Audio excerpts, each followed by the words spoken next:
it'd have to be trust.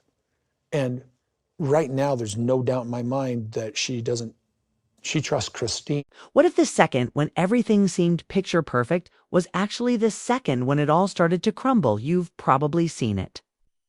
Before the quiet wife who holds the family together, the faithful one who never complains, the one who keeps. Smiling while the cracks spread beneath her feet, and maybe you've even been that person once in your life, but what happens when the silence finally speaks, and it's louder than all the shouting that came before? This isn't another episode of Sister. Wives, this is the moment the cameras were supposed to go dark, but the truth just kept rolling. It begins as most unraveling things do, not with an explosion, but with a whisper, an open mic, by mistake, a chat never intended for the world to hear, and then a voice familiar, biting, and surprisingly evil straight out of someone who used to call these women sisters, though now picture yourself being discussed, teased, when you weren't in the room after all those years of sacrifice, loyalty, and keeping. Your mouth shut, picture that treachery coming not from a foe, but from a person who sat next to you at the table. Christmas after Christmas for Meri, Janelle, and Christine.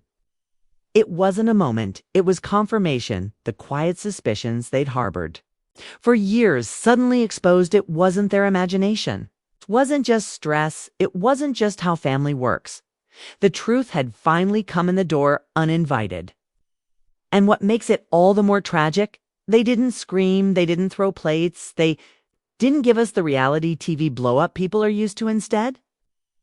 They did something much more powerful. They stood up, they walked away, and they told the truth, you see. This story isn't just about a marriage ending, it's not just about a TV show.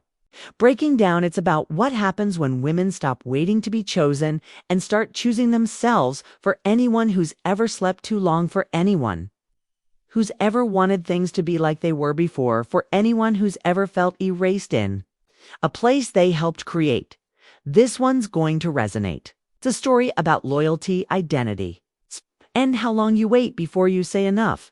There's something painfully relatable about what these women go through, especially if you've ever raised a family held in your emotions or felt like the glue that kept everything from falling apart. And now the roles have changed. The women who once stayed silent are finally speaking, and the man who built an entire legacy around their obedience is watching it fall. But here's the surprise, this is not a story of bitterness.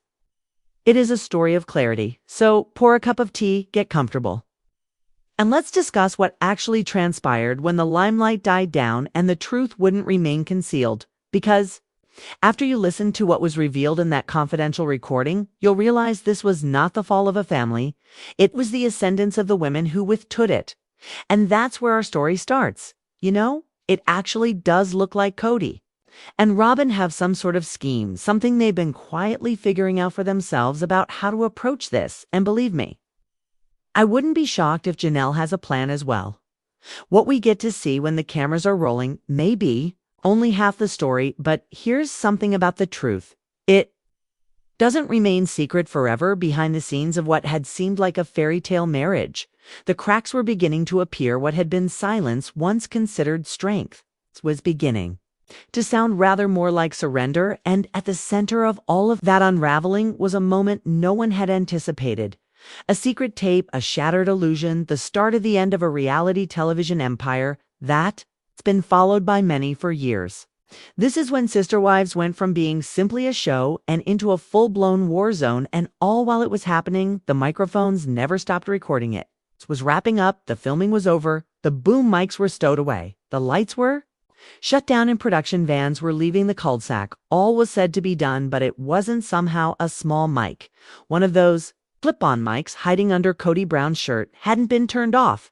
It was still active, still rolling. What it picked up wasn't intended for anyone outside that room. Kody leaned back on the couch as if he had the burden of the past 20 years on his shoulders.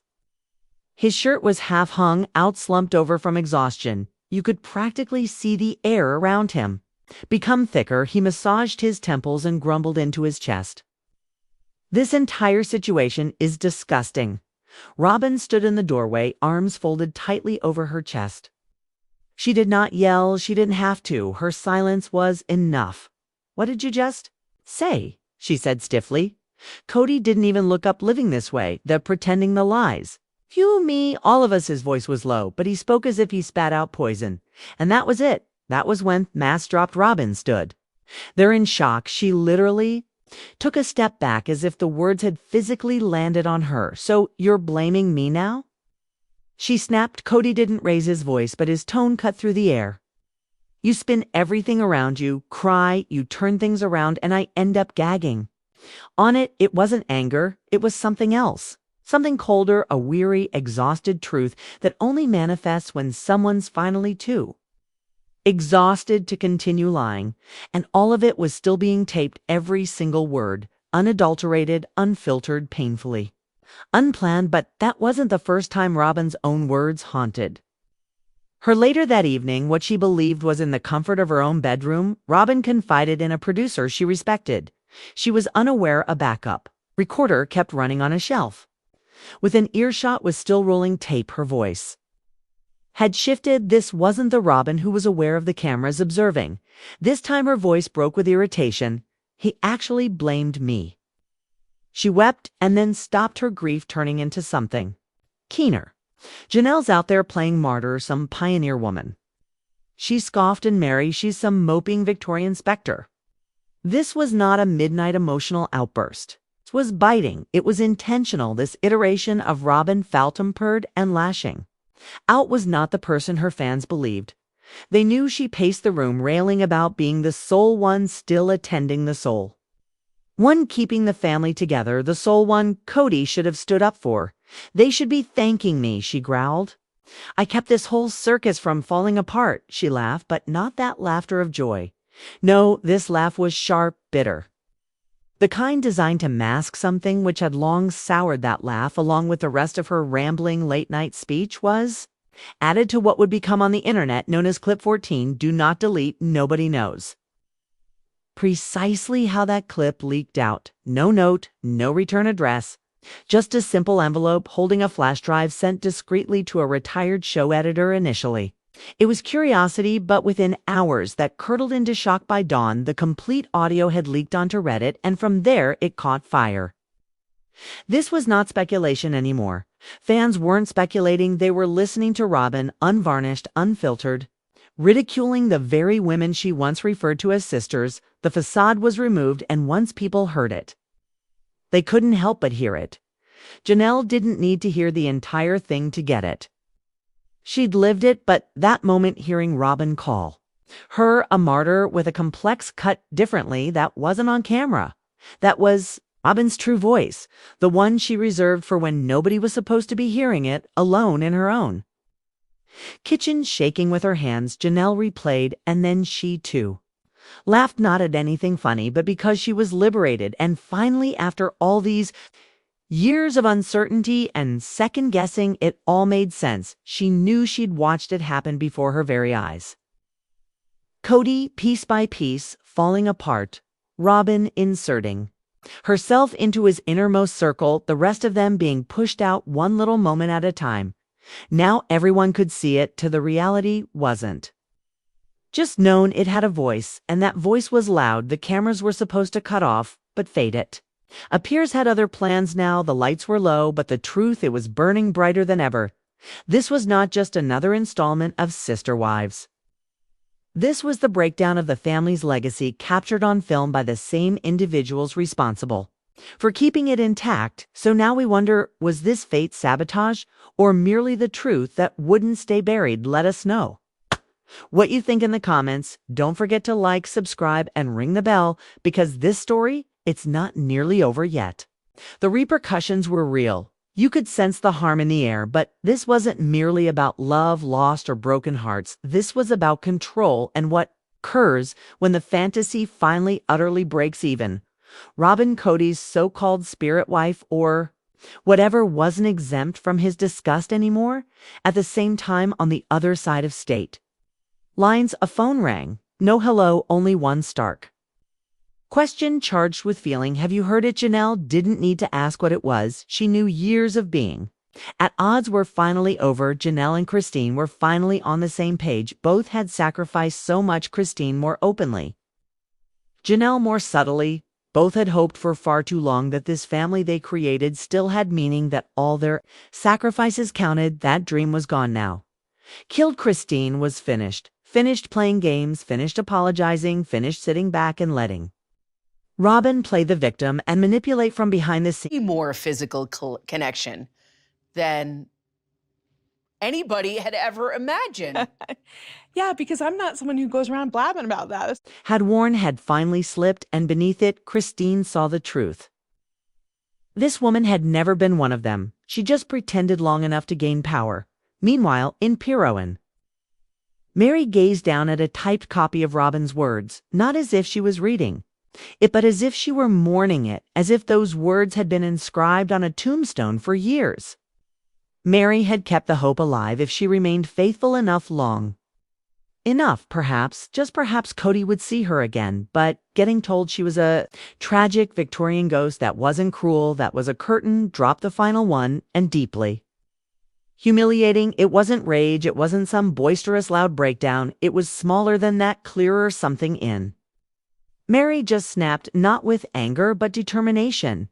She finally laid eyes on what it was. She didn't have to continue holding on to a family that had eradicated her quietly behind closed doors.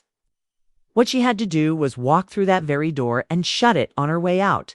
Nobody figured the aftermath would make headlines, but it did, and when it did, it shook like a thunderclap over the internet. That raw, in-depth tape, it was uploaded anonymously, but went farther than any TLC promo ever had. Reddit communities blew up, Instagram reels looped the second Kody uttered ick about Robyn, all while flashing photos of her wiping away crocodile tears on camera, what had been so meticulously constructed for reality television suddenly became raw and real. This wasn't television anymore. This was reality. Gritty and unedited, and the audiences weren't passively observing, they were connecting the dots. Pulling receipts, time-stomping, and inundating comment threads with outrage that was personal. The slick scripted veneer had peeled off, and no amount of public relations spin could cover it up behind closed doors at TLC. There was panic, executives were conferring in huddles, lawyers were arguing NDA terms and possible legal repercussions. But the producers, they saw something different. This is the story. One exec grumbled, "We don't need a script anymore." At the same time, a former editor reserved in the background came forward and said he was the one who leaked the tape, not for revenge, but out of sheer fatigue. He'd been carrying around too much in his head for too long. The document he'd published wasn't an audio file, it was an act of justice. A reckoning. Meanwhile, back in Flagstaff, Janelle's phone was lighting up her group chat with the kids. It was chaos, texting, links, screenshots, even the little ones usually protected from the worst of the worst. Family badness were witnessing it now. Gabe, who was normally the quiet one, sent only one message. He really said it. It wasn't because he didn't believe it. It was because he did years, decades of being ignored, dismissed, forgotten, and now they had confirmation. Janelle sat on her couch, replaying the clip again on her phone, but she wasn't crying, she wasn't furious, she was serene. Calm, even like a storm had finally passed. Not that it was done, but that the truth had finally fallen exactly where it needed to fall out, in the open. Meri, in the meantime, read the transcript again, and again. Every sentence weighed on her chest like a stone. She had endured Kody's chill, his distance, his silence, that hurt she had grown accustomed to, but to hear Robyn, the woman who had been welcomed into her home with open arms, call her out as a tragic Victorian ghost, that was something different. That was betrayal, intentional and profound. And it wasn't Kody's voice that hurt most, it was Robyn's. Sharp sneering and wrapped in self-righteousness, somehow that cut deeper. With Meri had braced herself for abandonment, but with Robyn, she had hoped for sisterhood, for connection, for a sliver of kindness. Instead, she saw something much worse. Robyn hadn't merely endured her silence. She had flourished under it, constructed her center of power on top of women too. Weary to resist, that was the game, and Meri was finished playing. She sat at her computer, her hands shaking, not out of fear but out of years of repressing it all. No producers, no crew, just her voice, her truth. It trembled initially, but it didn't shatter. I'm not a ghost. She breathed in soft authority, and I'm not desperate. I was committed, I was deceived, and I lingered too long. She paused, her gaze going beyond the screen into the area once occupied by trust, and in that instant, Meri made a decision, but I won't keep quiet anymore. You attempted to erase me, but I still exist, I still matter, and in that instant, Meri had something she hadn't truly possessed in years. Herself, not his wife, not a static scenery in the love affair of someone else, not as the forgotten one, just Meri. And if Robyn believed that, Kody's mic slip was the sole thing to have. Ben exposed she was more mistaken than she could possibly have known. The fallout did not remain contained. It blended on every quiet space which had previously concealed the family's cracks, and this time could not be overlooked. Janelle sat at her kitchen counter, her hands shaking a little as she pressed play. She didn't gasp, she didn't cry, the words didn't shock her. If anything, they sounded familiar, like a nightmare she'd been practicing in her head for years. But hearing that venom, Robyn's voice, sharp and smug, still made her stomach turn martyr complex. Robyn had sneered. So self-sufficient, but she can't even get Kody to text her back. Janelle didn't blink instead.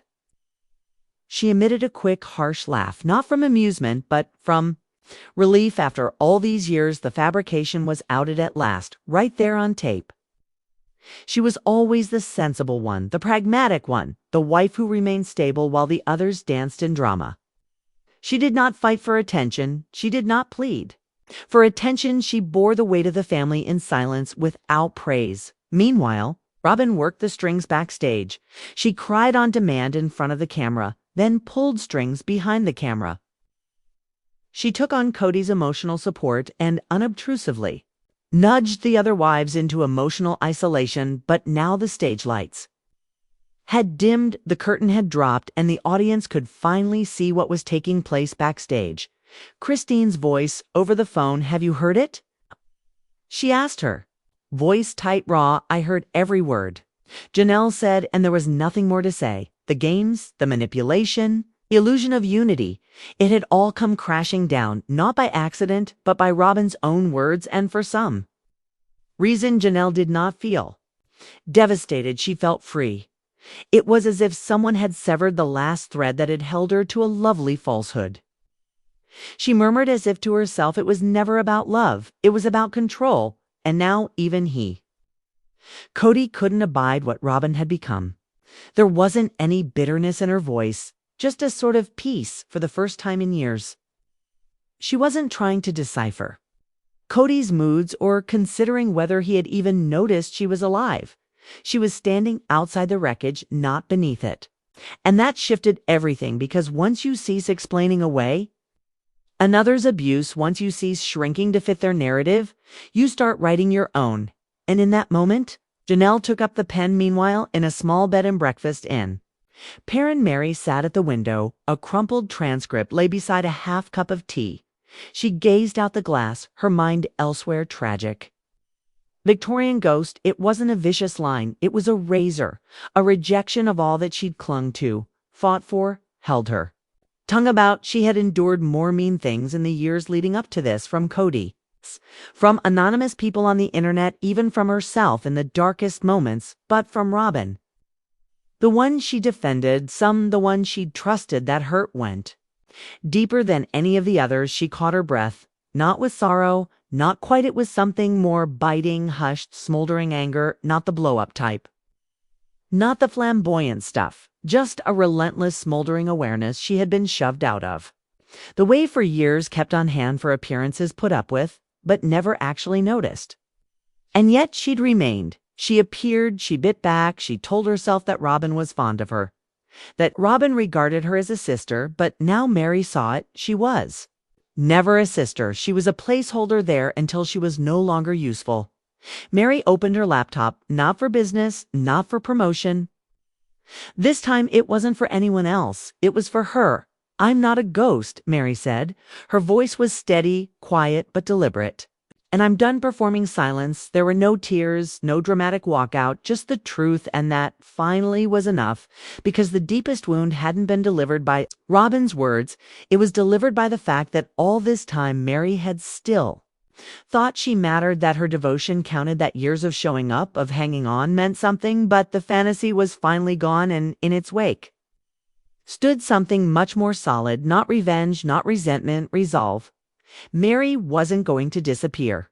This time she wasn't going to be wiped away, and Janelle, her boots strike the pavement with determination. There were no cameras, no TLC crew following behind, just her and a crumpled copy of the transcript in her breast pocket. There was steel in her eyes. She wasn't going into a battle, she was going into the truth. Robyn had teased her, called her a martyr with an issues complex, but what Robyn never quite got was this: martyrs don't fall apart. They rise after all that Janelle had been through. Raising children for the most part by herself, having survived emotional neglect.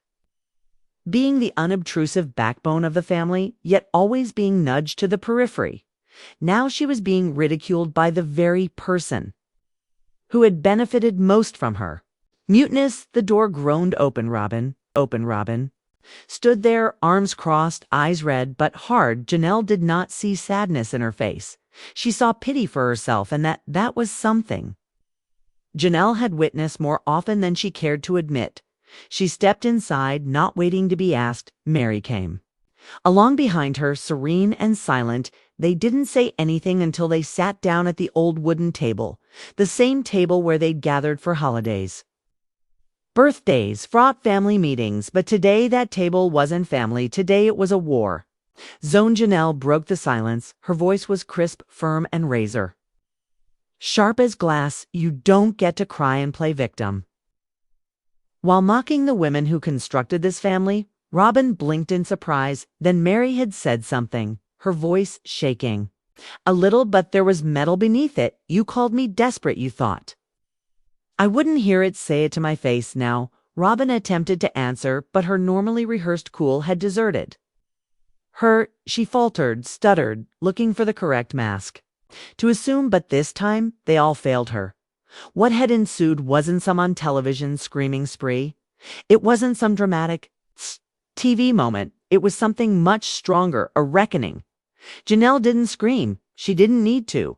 Her placidity sliced deeper than rage ever could. She spoke bluntly, declaring the years she'd been benched, the sacrifices she'd made, the sorrow she ingested alone. Robyn attempted to defend herself, but it was clear she wasn't apologetic. She was bare, and for the first time in a long time, nobody was jumping in to save her, because this was no longer a show.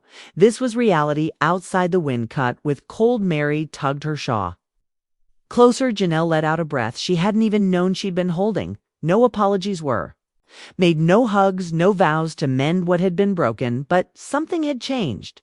Something significant. There was a silent release, a freedom for the first time in years. They weren't seeking Kody's validation. They weren't reorganizing themselves to conform to a family system that never really accommodated them. And they weren't acting out roles in a production that had long since lost its significance. They had finally expressed themselves, not merely to Robyn, but to themselves. And within that home, Robyn slumped over the table. Her tears fell, not out of pity, not out of show, but out of a sort of disbelief. Because in the silence that came after, she knew the power was no longer hers. She was left with her own words. Words she never supposed anyone else would ever hear. Words that had once given her control, now constricted around her like chains. There was no spinning this. Not this time. Her husband had heard it.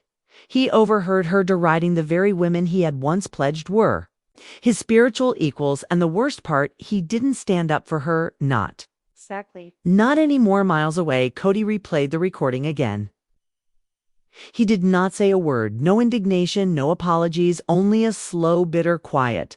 The kind that creeps in when a man understands that the empire he had created, an empire sustained by emotional manipulation and deliberate quiet, had finally dissolved. Not by outside forces, but by the people within. The wives weren't joining forces against him. They were merely Departing silently, deliberately, they were rewriting the narrative without him. Kody hadn't lost only marriages or a TV show, he lost the delusion of control. Janelle and Meri did not look back as they headed out to their cars to long their power. Had remained locked behind closed mouths and forced grins. It had existed beneath years of concession, of waiting to be selected, but now in the wake of betrayal. They stood tall, not because they were